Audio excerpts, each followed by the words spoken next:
y'all trust me? Do y'all trust Wiggins to give y'all some of the dopest content ever? You do? Watch this whole episode. I know I've been out for 3 days. I've been sick a little bit. Y'all pray for me. Keep me in y'all prayers. But this right here is going to be the wildest, craziest episode ever. I done got the real truth. You ain't going to find too much of this on the internet. I got the real scoop. I'm about to put y'all on this game right here. I know this right here is about something that happened on the East Coast because most of my subscribers is from the West Coast, but this story is so cutthroat and wild. You gotta watch this one right here. I got gas coming soon. I know y'all been waiting, but let's get straight to it. Paid in Full was a movie back in 2002 based on a true story about 3 friends from Harlem, New York, who rose to fame and popularity after becoming some of the biggest top drug dealers of cocaine back in the 1980s. They were AZ, Rich Porter, and the dude who infiltrated the circle and did the worst of the worst, Alpo. If you follow the story of Alpo Martinez, then you would know that Big Head Gary from DC was his right-hand man. When Alpo left Harlem, New York, where he was making millions of dollars back in the 1980s, he ended up resting his head at DC and making new friends. And that's where he met his best friend, Big Head Gary. Gary was no ordinary drug dealer though. He allegedly was a cold-blooded killer. Also, he was more of an under-the-radar hustler with millions of dollars to his name. And he would never dress flashy or drove expensive cars or anything like that. But that all changed once he met Alpo. Alpo turned him on to high-end fashion, women, and fast cars. The two would get lots of money together, pushing kilos of cocaine, and eventually Big Head Gary became Alpo's #1 hitman for a certain period of time. I'm here to tell you guys the true story of Big Head Gary, because both Alpo and Big Head Gary are dead, so it's not like I'm snitching, and this is public information. And who I look like, Boozy? Get out of here. This ain't snitching. Don't even come at me like that. But let's get straight to it.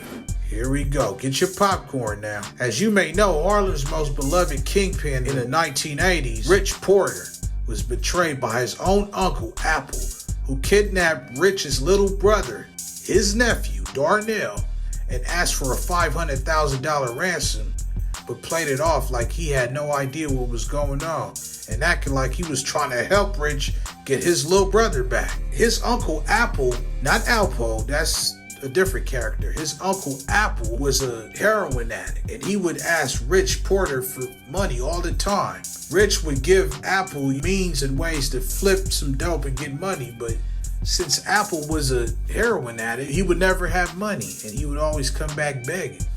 So one day he got tired of it and kidnapped his own nephew. Played it off like he didn't know what happened and had one of his homies locked the little boy in the basement and chopped his finger off and all of that.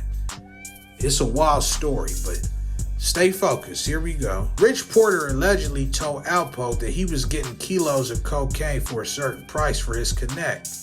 And in actuality, he was getting them for a bit cheaper. But the reason he did this, y'all, is because he needed to raise extra funds to get his little brother back, because he was in a tight situation. Alpo saw this as disrespect and vowed to get revenge. So one day, Alpo brought Big Head Gary to Harlem, New York, and they picked up Rich Porter. When Rich Porter got in the car, which was a minivan, Alpo immediately locked the doors and drove around for a minute with Rich Porter sitting behind Big Head Gary. Poe claimed he gave Rich Porter one more chance to come clean about lying about the cocaine prices he was getting from his connect. But Rich lied yet again when he was questioned, and he even lied about who was giving it to him. So Poe gave signal, and within minutes, Gary turned around and shot him in the head. They drove to a place called City Island, where there was a lot of trees and woods and bushes. They pulled up to a random forest where Big Head Gary, who was very skinny and frail,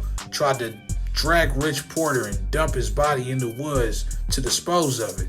But he couldn't do it because Rich was bigger and heavier than him, and it was real hard. In the process, Alpo noticed that despite the headshot, Rich Porter was still moving and making sounds, and he got frustrated with the situation.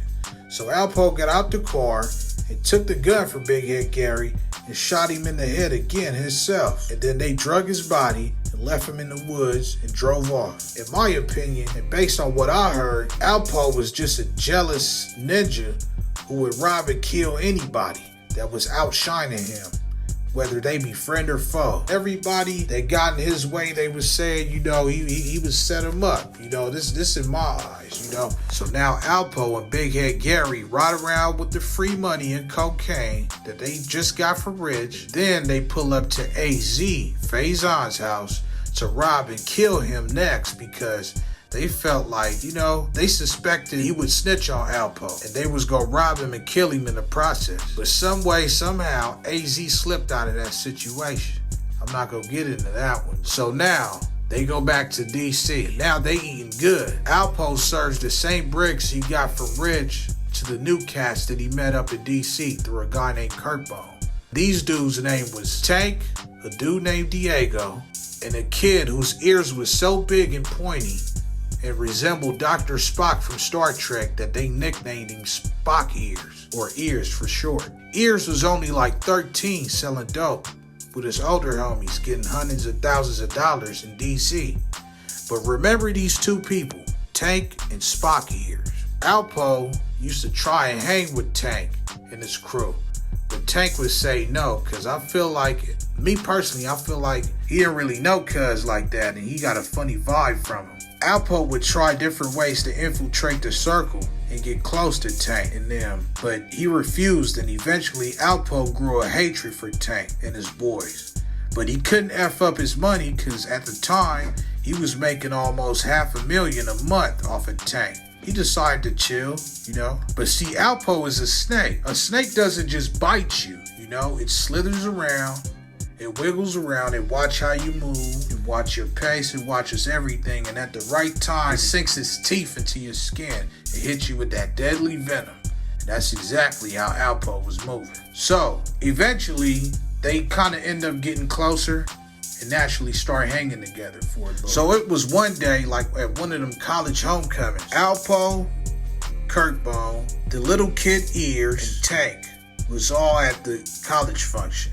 And as Alpo walks up, they was making fun of him, because they heard he was wifing this girl, and little Spock Ears with the pointy ears, that kid was smashing her. But Alpo didn't believe it, so Kurtbone was like, "Hey, Spock Ears, man, tell this dude Pope, man, didn't you smash her?" He was like, "Oh yeah, I smashed her yesterday. That's my B."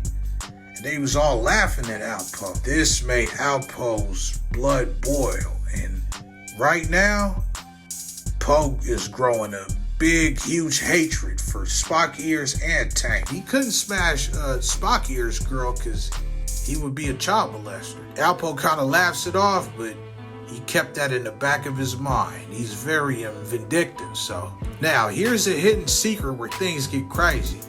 Alpo tries to get payback for him getting exposed for messing with a hood rat. He ends up meeting not Spock Ears' girl, but Tank's girlfriend.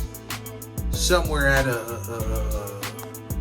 back in the days before we had these camera phones, they had the pictures where you had to get them developed and all of that. So Alpo meets his girl, and somehow he pulls up with Big Head Gary, and he's like, "Hey man, you should rock with me." And he even convinced he did a trick to get Tank's girlfriend to mess with him.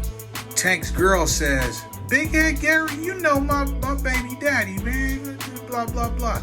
But Big Head Gary said, "Man, F that dude, man. Mess with my dude, Alpo." She went back and told Tank what he said, and Tank was more heartbroken than everything because Tank was a player himself. You feel me? Tank had different girls and all of that. And here's the thing. The part that hurt Tank was Big Head Gary was a DC dude. Being a DC dude, he couldn't understand how Big Head Gary would turn on his own DC homies for a dude that just came from New York out of nowhere. So, they looking at him strange, like, bruh, you letting the out-of-towner come between us? Like, it's crazy, but... Anyway, but some way, somehow, Alpo eventually ends up smashing Tank's baby mama. So things get kind of heated, but You know, Tank is a very smart and calculated dude. Tank played it smart. He went ahead and now Tank got payback and smashed Big Head Gary, baby mama. He like, oh, you want to be petty? Since you supposed to be the homie. You turned on me, right? You went to smash Big Head Gary, baby mama.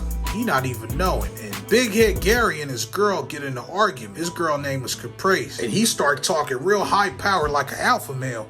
And he like, yeah, that's why I'm smashing this girl. I'm smashing this girl from over there. And I'm smashing this girl. I don't need you. And then she say, oh yeah? That's why I'm smashing Tank. Gary looked at her and he broke down crying. He couldn't believe it. You know, and let me say this. The toughest of killers, bro, I don't care who you are. You could be a killer. You could be the #1 stepper, head buster, whatever you call it, bro. A lot of dudes' weaknesses is coochie, man. That thing between the girl legs will bring the biggest stepper down to his knees. Facts, homie. Every man got a weakness. So no complaints, bro. Not even trying to be funny, but Big Head Gary started crying. He couldn't take it, so he called a meeting with Spock Ears and Tank and the whole crew. Big Head Gary pulls up on Spock Ears and Tank. Big Head Gary brought his little homie with him. And then Tank brought his little homie Spock Ears with him.